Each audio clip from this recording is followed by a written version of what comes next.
A baby's screams echoed through New York's most exclusive charity gala. For 2 hours straight, she hadn't stopped crying.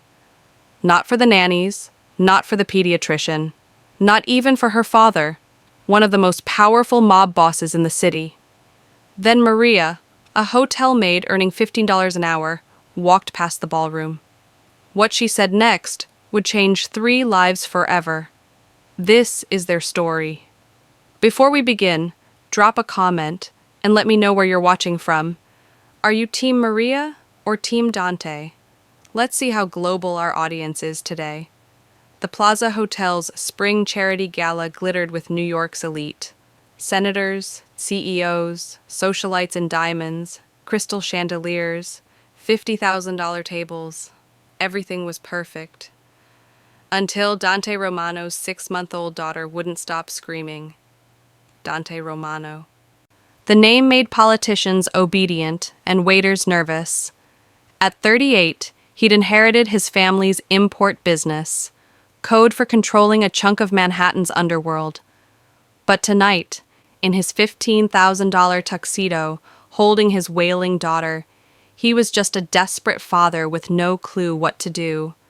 "Mr. Romano, perhaps if we—" The nanny reached for baby Sophia. "I've tried everything." Dante's Italian accent thickened with stress. "She won't eat, won't take the bottle, nothing works." A pediatrician had been summoned. She found nothing wrong. "Sometimes babies just cry, Mr. Romano." For 2 hours? Around them, 300 guests pretended not to stare. But Dante felt every whisper. The great Dante Romano, who could make grown men disappear with a phone call, couldn't comfort his own child. His wife would have known what to do. Isabella always knew. But Isabella had died 6 months ago, complications during childbirth, and Sophia had been crying ever since. 3 nannies had quit. 2 more were ready to walk. And Dante was drowning. Sophia's screams weren't just discomfort, they were grief. A baby who knew something vital was missing. Maria hears the cry. Down the service corridor, Maria Reyes was carrying garbage from the kitchen when she heard it. That particular cry, the kind that made her chest ache. Maria had worked at the plaza for 8 years through a temp agency, one of the invisible people who cleaned up after the wealthy. She was 3 months behind on rent, living in a studio with 2 roommates, sending money to her mother in the Dominican Republic. She should have kept walking. Getting involved in rich people's problems was a good way to get fired. But that cry, Maria knew that sound. She'd heard it 3 years ago in a Bronx hospital, the night her daughter Lucia died from leukemia at age 4. She set down the garbage and moved toward the ballroom. Through the propped-open service door, she saw the scene like a painting. All that wealth and golden light. And in the center, a man in an expensive tux holding a baby like she was made of glass and breaking anyway.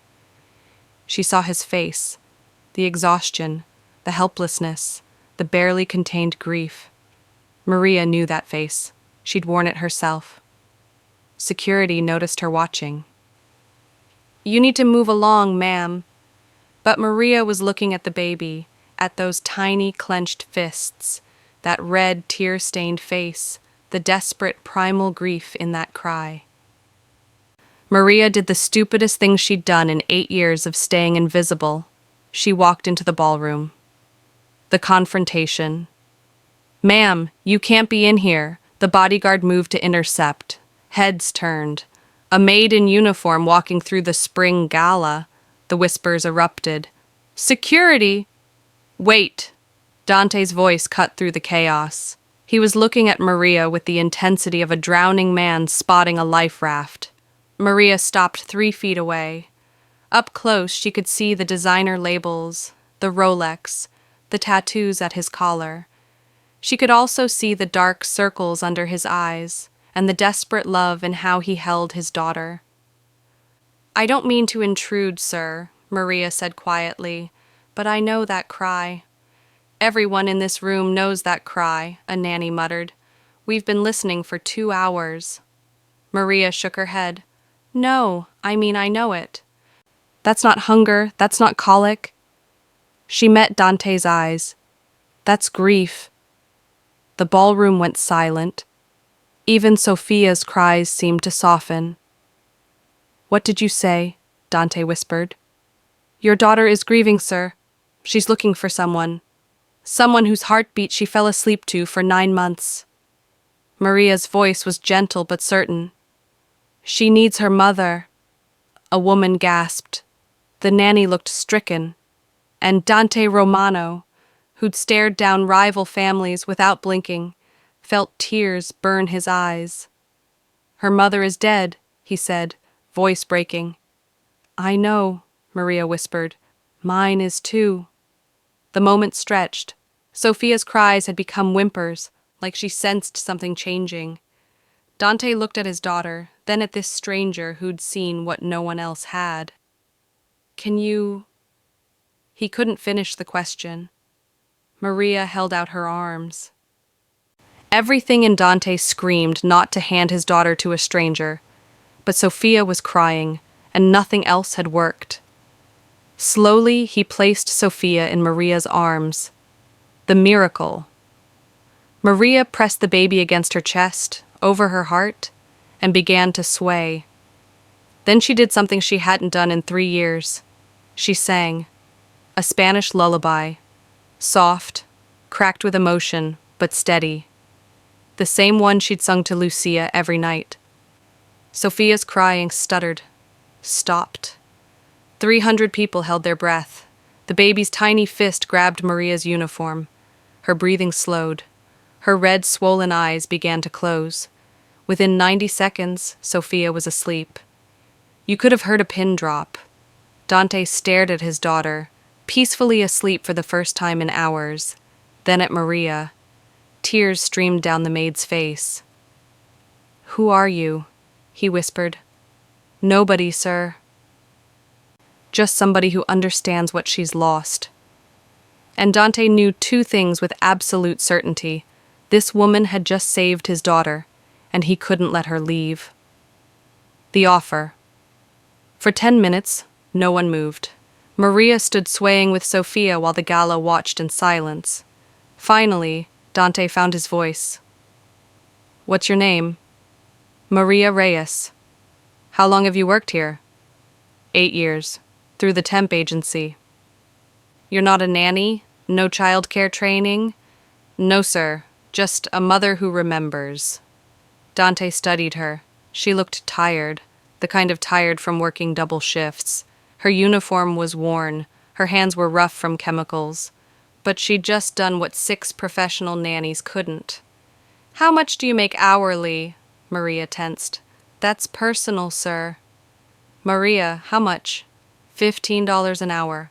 No benefits. Dante did the math instantly. Poverty wages in New York City. What if I offered you $200 an hour to be Sophia's nanny? Maria's eyes widened. Sir, I'm not qualified. You just did in 90 seconds what professionals couldn't do in 6 months. That's the only qualification I care about. Mr. Romano, I clean hotel rooms. I take the bus. I can't. $200 an hour. 40 hours a week. That's over $400,000 a year. I'll pay off your debts. You need to send money to family? Done. Full benefits. Private room in my penthouse. The number hung in the air like a grenade. Maria's hands trembled. That money could change everything. Pay her debts. Help her mother. Actually save for the first time in her life. But she looked at Dante. Really looked. At the expensive suit that couldn't hide the danger underneath. At the bodyguards. At how people in this room feared him. What else do you do besides charity galas, Mr. Romano? A slight smile. Import-export. Family business. That's not an answer. It's the only answer I can give here. Maria glanced at the bodyguards, the deference, the fear. You're in the Mafia. I'm a businessman with complicated family connections. That's a yes. The truth. Dante leaned forward. I won't lie to you. My world is dangerous. But Sophia's world doesn't have to be. She needs someone who can love her, who understands loss. I'm drowning in my own grief. But you got through to her. Because I sang her a song, Mr. Romano. That doesn't qualify me to raise your daughter. You're the only person she's responded to in 6 months. That makes you the most qualified person I've met. Sophia stirred in Maria's arms. Maria automatically adjusted her hold, continuing the gentle sway. The baby settled immediately. Dante watched with something like awe. Can I ask you something? Maria said. Why have a baby if you knew your life was dangerous? Pain flickered across his face. My wife, Isabella, she wanted children desperately. We tried for years. When she finally got pregnant, it was everything. The best year of my life. He paused. Then complications during delivery. 1 minute she was fine, then... His voice broke. She made me promise to take care of Sophia, to protect her, and I'm failing. No, you're not. You're trying everything, asking for help. That takes courage. They sat in that ballroom corner for another hour. Dante told her about 4 generations of organized crime, his attempts to transition the business legitimately, the enemies within his own family. Maria told him about Lucia, about hospital bills she was still paying, about the empty space in her heart. The conditions. I need conditions, Maria said finally. Name them. First, I'm there for Sophia, not you. I'm not your housekeeper or involved in your business, just her. Agreed. Second, if I ever feel she's in danger because of your world, I can leave. No questions, no retaliation. Done. Third, you work on being her father, actually connecting with her, learning what she needs, because someday I'll leave and she'll need you. Dante's throat worked. I don't know how.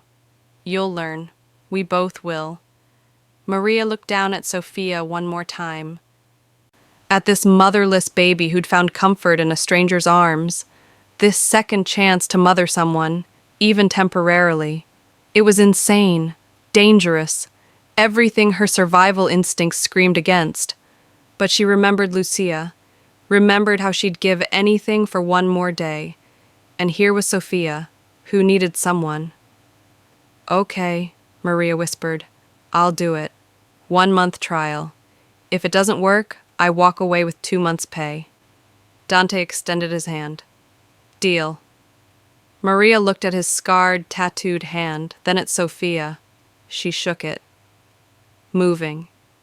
In 2 weeks later, a black Mercedes picked up Maria and her 2 duffel bags. Everything she owned.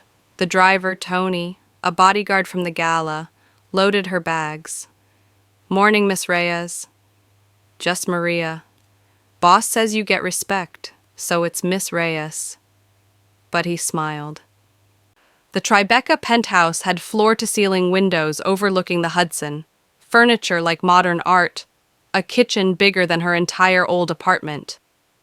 Your room. Tony opened a door. Maria nearly cried. King-sized bed, private bathroom with a tub, a window seat, space. Sophia's nursery is next door, connected through that door. Boss wanted you close. Maria found them in the kitchen. Dante, in jeans and a t-shirt, looked nothing like the tuxedoed boss. He looked like an exhausted father covered in strained carrots. Sophia was screaming in her high chair, knocking away the spoon. Thank God, Dante said when he saw Maria. She won't... May I? He handed over the spoon like surrender. Maria pulled up a chair beside Sophia. Hola, princesa. Remember me? Sophia stopped mid-scream, staring. Maria smiled, made a funny face. Took a small bite of the carrots. Delicious. Sophia watched, fascinated. Maria loaded the spoon, made it into an airplane. Sophia opened her mouth. Ate, reached for more. Dante stared like he'd witnessed a miracle. It's not magic, Maria said quietly. She just needs patience and play. Babies eat better when they're not stressed. I stress her out. You love her too much. You're terrified of losing her like you lost Isabella. She feels that fear. Dante sat heavily. How do I stop being afraid? You don't. You just don't let the fear run everything. Maria fed Sophia another spoonful. We'll figure it out together. Finding their rhythm. 3 weeks in, Maria had found her rhythm. Wake at 6 a.m. when Sophia cried. Bottle, diaper change, playtime. Breakfast together with soft singing.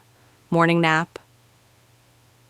Afternoon walks with Tony following at a distance. Dante watched from the sidelines, learning. How Maria held Sophia during feeds. The songs, the way she narrated everything. Now we're putting on your sock. This is your left foot. Can you wiggle your toes?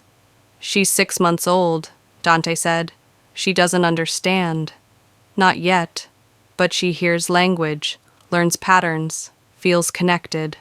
Talk to her more. So Dante started talking.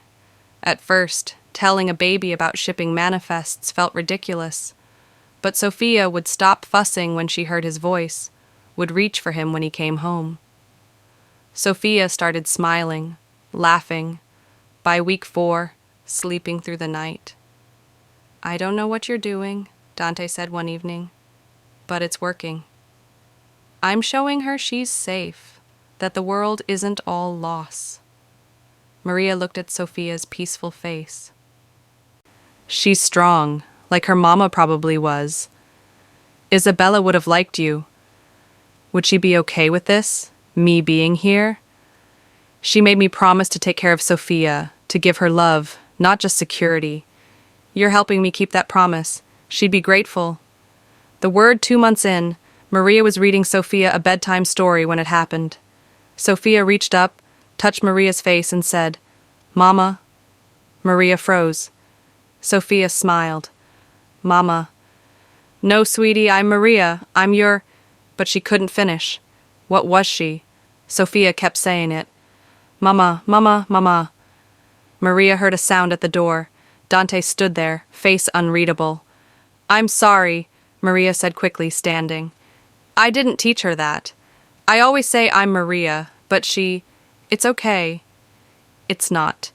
She had a mother, Isabella. She shouldn't... Maria, look at her. Sophia was reaching for Maria, saying, Mama, happy and content. Isabella's gone, Dante said quietly. Sophia was too young to remember her voice or face, but she knows yours. You're the one who comes when she cries, who sings to her, who makes her feel safe. His voice cracked. You've given her what I couldn't, love without fear. Dante, I'm not asking you to replace Isabella, no one can. But Sophia needs a mother figure, and whether we planned it or not, he gestured to his daughter reaching for Maria. She's chosen you. Maria picked up Sophia, tears streaming. The baby curled into her, murmuring Mama contentedly. Is that okay? Dante whispered. If she calls you that? Maria thought about Lucia, about the empty space in her heart that had ached for 3 years, about this baby who'd somehow started filling it. Yeah, she whispered. It's okay. Becoming a family 6 months later, Sophia was 1 year old, walking, toddling, with determination through Central Park. Maria followed while Dante carried the diaper bag, more relaxed than he'd been in years. Mama, look! Sophia pointed at a dog.